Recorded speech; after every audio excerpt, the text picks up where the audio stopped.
넷플릭스가 흑백 요리사 시즌2 공개 후 전 세계 요리 프로그램 제작사들에게 한국식 포맷, 라이선스 계약서를 보낸 이유 알고 계셨나요?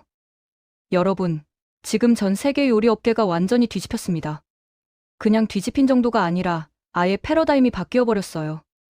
넷플릭스 흑백 요리사 시즌2가 공개되자마자 글로벌 TV쇼 순위 1위를 차지한 건 이제 놀랍지도 않은 수준이 되어버렸거든요. 왜냐하면 대한민국 예능 콘텐츠의 헤게모니는 이미 예정된 수순이었으니까요. 2024년 오징어 게임으로 시작된 한류 콘텐츠의 글로벌 도미넌스가 2025년 흑백 요리사로 완성되는 순간을 우리는 목격하고 있는 겁니다. 일단 숫자부터 보시죠. 12월 15일부터 21일까지 단 일주일 만에 550만 시청수를 기록했어요. 이게 얼마나 미친 수치냐면요. 넷플릭스가 자랑하던 서구권 요리 프로그램들 있잖아요. 마스터 셰프, 탑셰프, 그레이트 브리티시 베이크 오프 같은 거요. 얘네들이 한 달 동안 모은 시청수를 흑백 요리사는 일주일 만에 박살내버린 겁니다. 그것도 비영어권 콘텐츠로요. 이건 그냥 단순한 성공이 아니에요. 문화적 소프트 파워의 전략적 승리거든요. 더 소름 돋는 건 지역별 순위예요. 대한민국 1위는 기본이고요. 싱가포르 1위, 대만 1위, 홍콩 1위까지 아시아 전역을 완전히 장악해버렸습니다. 근데 여기서 끝이 아니에요. 유럽과 북미 시장에서도 톱10 안에 들어간 거예요. 영어 자막만 달랑 달고요. 더빙도 없이요. 이게 뭘 의미하는지 아시겠어요? 콘텐츠 퀄리티가 언어 장벽을 뛰어넘는 보편적 언어가 되었다는 거죠. 할리우드가 100년 동안 구축한 영상 문법의 헤게모니를 한국이 예능 포맷 하나로 무너뜨리고 있는 겁니다. 자, 그럼 이 프로그램이 왜 이렇게 폭발적인 반응을 얻었는지 본격적으로 파헤쳐 볼게요. 일단 캐릭터 빌딩부터가 다릅니다. 서구권 요리 프로그램들 보면 다들 비슷비슷하거든요. 완벽주의자 셰프, 감성파 셰프, 이렇게 전형적인 틀에 박힌 캐릭터들만 나와요.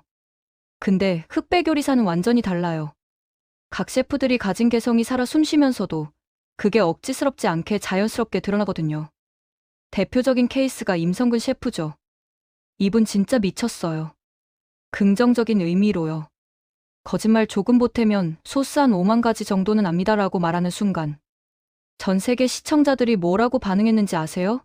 이 사람 미쳤나? 이렇게 생각했죠. 근데 그 다음 장면에서 식초랑 간장을 계량도 안 하고 눈대중으로 콸콸 붓는 거예요. 양식 셰프들은 완전히 패닉 모드 들어갔죠. 표정이 저게 말이 돼? 이런 표정이었거든요. 그런데 결과물을 맛본 순간 모두가 침묵했습니다. 그리고 나온 말이 맛있다였어요. 이게 단순한 요리 실력이 아니에요. 임성근 셰프는 한식대첩 시즌3 우승자로 이미 국내에서는 검증된 인물이었지만 이번에 보여준 건 차원이 달랐습니다. 왜 임성을 하는지 내가 보여줄게라는 선언 이후 펼쳐진 퍼포먼스는 그야말로 예술의 경지였거든요. 여기서 중요한 포인트가 뭐냐면요. 임성근 셰프가 보여준 건 단순한 개인기가 아니라는 거예요. 대량 조리 시스템에 대한 완벽한 이해, 비율과 밸런스에 대한 직관적 감각, 그리고 무엇보다 한식이라는 요리 체계가 가진 심오한 철학을 몸으로 체화한 경지였죠. 서양 요리가 정밀한 계량과 과학적 메커니즘을 강조한다면 한식은 오감과 경험의 누적을 통한 직관적 완성도를 추구하거든요. 그게 바로 임성근 셰프가 보여준 핵심이었어요. 팬들 반응도 폭발적이었습니다. 유튜브 채널에 사람들이 몰려들어서 요리 잘하는 김풍이라는 별명까지 붙었죠. 12월 27일에 올린 삼겹살 장독도기 레시피 영상은 그야말로 전설이 되었어요. 7초 만에 레시피가 시작되고 인트로도 없고 먹는 장면도 없고 스태프 반응도 없이 그냥 끝나버리는 거예요. 댓글에 수익은 개나 주라는 식의 4분짜리 영상이라는 반응이 달렸는데 이게 바로 진정성이거든요. 조회수 늘리려고 억지로 늘린 게 아니라 진짜 레시피만 정확하게 전달하는 장인정신이 느껴지는 거죠. 그리고 후덕죽 셰프요.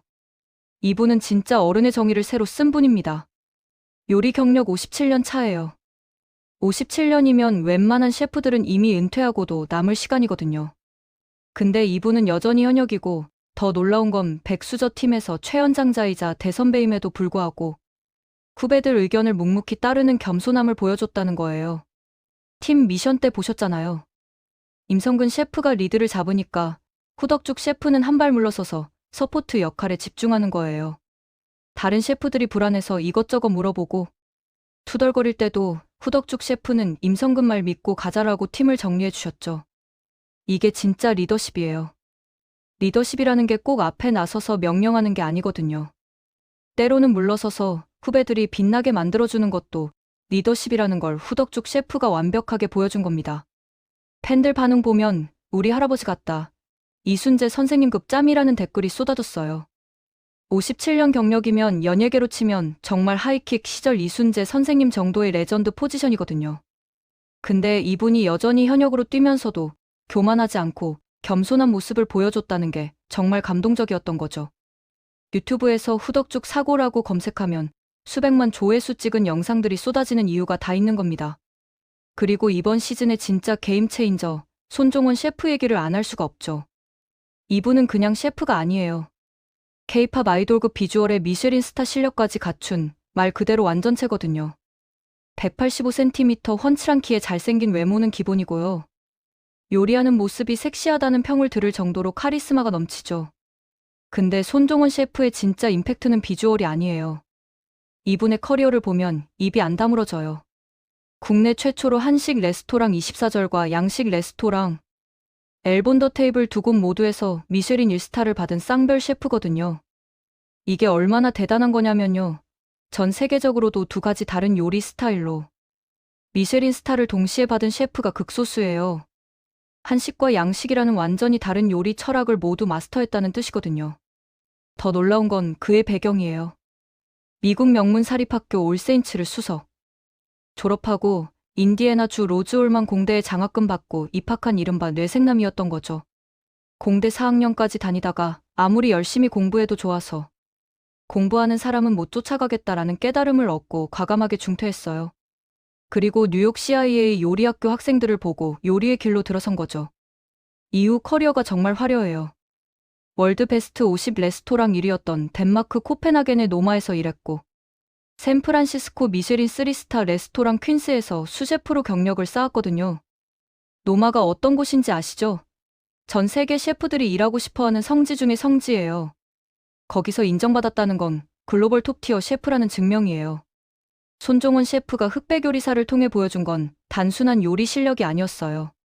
세련된 플레이팅 감각, 흔들림 없는 기본기, 그리고 화면을 장악하는 스타성까지 모든 걸 갖춘 완벽한 엔터테이너였던 거죠. 그 결과가 숫자로 증명됐어요. 공개 첫 주 약 10만 명이었던 인스타그램 팔로워가 12월 29일 기준 30만 명까지 급증했거든요. 3배 증가예요.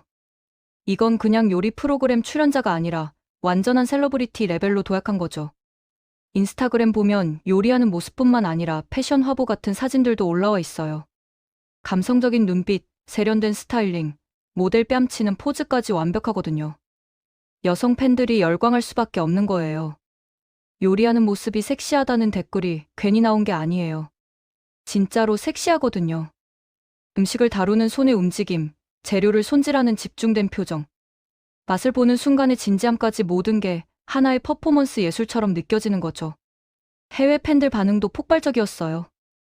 영어권 시청자들이 손종원 셰프와 최강록 셰프를 응원하는 댓글을 쏟아냈거든요. 손종원과 최강록이 결승까지 갈 것 같다. 최강록에게 방송 분량이 많아서 너무 좋았다는 식의 팬덤이 형성된 거예요. 이게 중요한 이유가 뭐냐면요. 비영어권 콘텐츠에 대해 영어권 시청자들이 이렇게 열정적으로 반응한다는 건 문화적 장벽이 완전히 무너졌다는 증거거든요. 더 재미있는 건 해외 팬들이 프로그램 포맷 자체를 분석하기 시작했다는 거예요. 팀 챌린지에서 요리 개발 과정의 시행착오를 보여주는 게 인상적이었다. 참가자들이 시식하고 문제점을 파악하고 즉석에서 해결책을 생각해내는 모습이 유익했다는 평가가 나왔죠. 이건 단순히 재미있게 봤다는 게 아니에요. 프로그램의 교육적 가치와 포맷의 우수성을 인정한 거거든요. 영국 시청자가 저는 영국인이지만 콩국수를 비롯해 제 입맛에 안 맞을 것 같은 음식들을 아주 좋아하게 됐다라고 말한 거 보셨어요? 이게 바로 문화 전파의 정수예요. 음식 프로그램을 보면서 한국 음식에 대한 편견이 깨지고 오히려 호기심과 호감으로 바뀐 거죠. 이게 바로 소프트 파워의 작동 방식이에요. 강제로 주입하는 게 아니라 자연스럽게 매력을 느끼게 만드는 거거든요. 먹을 듯 마녀라는 별명을 받은 셰프에 대한 반응도 흥미로워요. 뛰어난 실력과 효율성으로 팀에 기여했고, 팀 회의에서는 자만심 없이 차분하게 임했다는 평가가 나왔죠. 서양 요리 프로그램들 보면 셰프들이 자기 자랑하고 오만한 모습을 보이는 게 하나의 클리셰처럼 되어 있거든요. 근데 흑백 요리사 셰프들은 달라요. 실력은 미치도록 뛰어나면서도 겸손하고 팀워크를 중시하는 모습을 보여주는 거예요. 이게 한국적 가치관이에요. 개인의 뛰어남도 중요하지만 팀의 조화와 협력을 더 중시하는 문화죠. 프로그램의 파급력은 방송 밖에서도 폭발했습니다. 캐치 테이블 데이터를 보면요. 시즌이 공개 이후 출연 셰프 매장의 예약 건수가 방영 전 대비 3.5배 증가했어요. 3.5배요. 이건 단순한 일시적 관심이 아니에요. 실제 소비로 이어지는 경제적 파급 효과가 발생한 거거든요. 사람들이 TV로 보는 걸로 만족하지 않고 직접 그 맛을 경험하고 싶어 하는 거죠. 유통업계도 즉각 반응했어요. 편의점 브랜드가 손종훈 셰프와 사전 단독 계약을 체결했고, 주류 브랜드는 안성재 셰프와 협업을 시작했죠. 이게 뭘 의미하냐면요. 흑백 요리사가 단순한 예능 프로그램을 넘어서 하나의 브랜드 파워를 갖게 됐다는 거예요. 셰프들이 인플루언서 레벨이 아니라 브랜드 앰베서더 레벨로 올라간 거죠. 자, 여기서 우리가 놓치지 말아야 할 핵심이 있어요. 흑백 요리사의 성공이 단순히 재미있는 예능 프로그램 하나 잘 만들었다는 차원을 넘어서는 이유가 뭘까요? 바로 한국 음식 문화와 요리, 철학을 전 세계에 제대로 알린 문화 전략적 승리라는 거예요. 지금까지 서양 중심의 요리 담론이 지배적이었거든요. 프랑스 요리가 최고다, 이탈리아 요리가 정통이다, 이런 식의 유럽 중심주의가 팽배했죠. 미쉐린 가이드 자체가 프랑스에서 시작된 거고, 전 세계 파인다이닝의 기준이 서양식 코스 요리였어요. 한식은 그저 에스닉 푸드의 하나로 치부됐죠. 맛있긴 한데 파인다이닝은 아니다, 이런 편견이 있었던 거예요. 근데 흑백 요리사가 이 구도를 완전히 뒤집어 버렸어요. 임성근 셰프가 보여준 한식의 깊이, 손종원 셰프가 증명한 한식의 파인다이닝 가능성, 그리고 다양한 셰프들이 선보인 한국 요리의 스펙트럼이 전 세계 시청자들에게 한식도 충분히 고급 요리가 될 수 있다는 인식을 심어준 거죠. 이게 단순한 인식 변화로 끝나지 않아요. 실제로 한식당 예약이 폭증하고 한국 식재료에 대한 관심이 높아지고 한국 요리 기법을 배우려는 외국인들이 늘어나는 거예요. 콩국수 같은 한국 전통 음식을 영국인이 좋아하게 됐다는 댓글이 그냥 나온 게 아니에요. 실제로 미각의 지평이 확장된 거거든요. 요리 프로그램의 포맷 혁신도 빼놓을 수 없어요. 서양 요리 프로그램들은 대부분 정해진 틀이 있어요. 미션 주어지고 요리하고 심사받고 탈락자 나오고 이런 식이죠. 긴장감은 있지만 뻔한 전개예요. 근데 흑백 요리사는 달라요. 요리 개발 과정의 시행착오를 적나라하게 보여주고 셰프들 간의 케미와 갈등을 자연스럽게 담아내고 무엇보다 한국적인 정서인 정과 배려가 녹아있어요. 해외 시청자들이 다른 프로그램에서는 볼 수 없는 요리 개발 과정을 보여준다고 극찬한 이유가 뭐겠어요. 서양 프로그램들은 완성된 결과물만 보여주거든요. 근데 흑백 요리사는 시행착오 과정, 문제 발견, 즉각적인 해결 과정까지 다 보여주는 거예요. 이게 교육적 가치를 높이고 시청자들에게 실제 배움을 주는 거죠. 팀 미션 방식도 혁신적이었어요. 개인전만 하는 게 아니라 팀으로 협력해서 대량 조리를 하는 미션을 넣은 거죠. 이게 한국 음식 문화의 특성을 반영한 거예요. 한국은 집단주의 문화가 강하고 음식도 혼자 먹는 게 아니라 함께 나눠 먹는 게 기본이거든요. 이런 문화적 특성이 프로그램 포맷에도 녹아든 거예요. 그리고 캐릭터 빌딩 방식도 완전히 달라요. 서양 프로그램들은 캐릭터를 억지로 만들어내는 느낌이 있어요. 악역 만들고 감성파 만들고 이렇게 티나게 설정하죠. 근데 흑백 요리사는 자연스럽게 캐릭터가 드러나게 해요. 임성근 셰프의 자신감, 쿠덕죽 셰프의 겸손함, 손종훈 셰프의 카리스마, 이게 다 억지로 만든 게 아니라 그 사람 본연의 모습이거든요. 이런 자연스러움이 시청자들에게 진정성으로 다가온 거예요. 팬들이 요리 괴물이라는 별명을 가진 셰프에 대해 고급 레스토랑에서 일하는데 익숙해서 정확성을 중시한다고 분석하는 것만 봐도 알 수 있어요. 캐릭터를 단순하게 소비하는 게 아니라 깊이 있게 이해하려고 하는 거죠. 넷플릭스 글로벌 톱10 TV쇼 부문 2년 연속 1위라는 성적표는 그냥 나온 게 아니에요. 시즌1도 대박이었는데 시즌2는 그걸 뛰어넘었거든요. 이게 얼마나 어려운 일인지 아세요? 보통 시즌2는 시즌1보다 못한 경우가 많아요. 첫 시즌에 신선함이 사라지고 매너리즘에 빠지기 쉽거든요. 근데 흑백 요리사는 오히려 더 발전했어요. 더 다양한 캐릭터, 더 흥미로운 미션, 더 높은 완성도를 보여준 거죠. 싱가포르, 대만, 홍콩에서 1위를 차지한 건 아시아권 장악을 의미해요. 이 지역들은 음식 문화가 발달한 곳들이거든요. 미식가들이 많고 요리에 대한 안목이 높은 곳이에요. 그런 곳에서 1위를 했다는 건 단순히 한류 팬덤의 힘이 아니라 콘텐츠 자체의 퀄리티를 인정받은 거예요. 여기서 우리가 주목해야 할 건 K 콘텐츠의 글로벌 경쟁력이에요. 드라마로는 이미 킹덤, 오징어 게임, 더 글로리 같은 작품들이 넷플릭스를 장악했죠. 영화로는 기생충이 아카데미를 휩쓸었고, 음악으로는 K-팝이 빌보드 차트를 점령했어요. 이제 예능까지 흑백 요리사로 글로벌 정상을 찍은 거예요. 이게 우연이 아니에요. 체계적인 문화 콘텐츠 육성 정책, 뛰어난 제작 인프라, 글로벌 플랫폼과의 협업. 무엇보다 한국만의 독특한 문화적 감수성이 결합된 결과거든요. 한국 콘텐츠가 가진 힘은 뭘까요? 바로 보편성과 특수성의 절묘한 조화예요. 흑백 요리사를 보면 요리라는 보편적 주제를 다루면서도 한국적인 감성과 가치관을 담아내잖아요. 경쟁 프로그램이지만 서로를 존중하고 개인의 뛰어남도 중요하지만 팀의 조화를 더 중시하고 화려한 기교보다 진정성 있는 맛을 추구하는 거죠. 이런 한국적 가치관이 전 세계 시청자들에게 신선하게 다가온 거예요. 특히 코로나 이후 전 세계적으로 공동체의 가치, 협력의 중요성이 재조명되고 있거든요. 개인주의가 극단으로 치달았던 서구 사회가 한계를 느끼고 있는 시점에 흑백 요리사가 보여준 팀워크와 상생의 메시지가 시대 정신과 맞아떨어진 거죠. 손종원 셰프의 사례를 다시 보면요. 공대를 다니다가 요리의 길로 전향한 스토리 자체가 한국적이에요. 안정적인 길을 버리고 자기가 좋아하는 일을 선택한 거잖아요. 그리고 그 선택이 옳았다는 걸 미쉐린 스타로 증명한 거죠. 이게 전 세계 젊은이들에게 영감을 주는 거예요. 늦었다고 생각할 때가 가장 빠를 때다. 좋아하는 일을 하면서도 성공할 수 있다는 메시지를 전달하는 거거든요. 임성근 셰프의 스토리도 마찬가지예요. 대량 조리 경험을 통해 쌓은 노하우가 5만 가지 소스라는 압도적인 실력으로 이어진 거잖아요.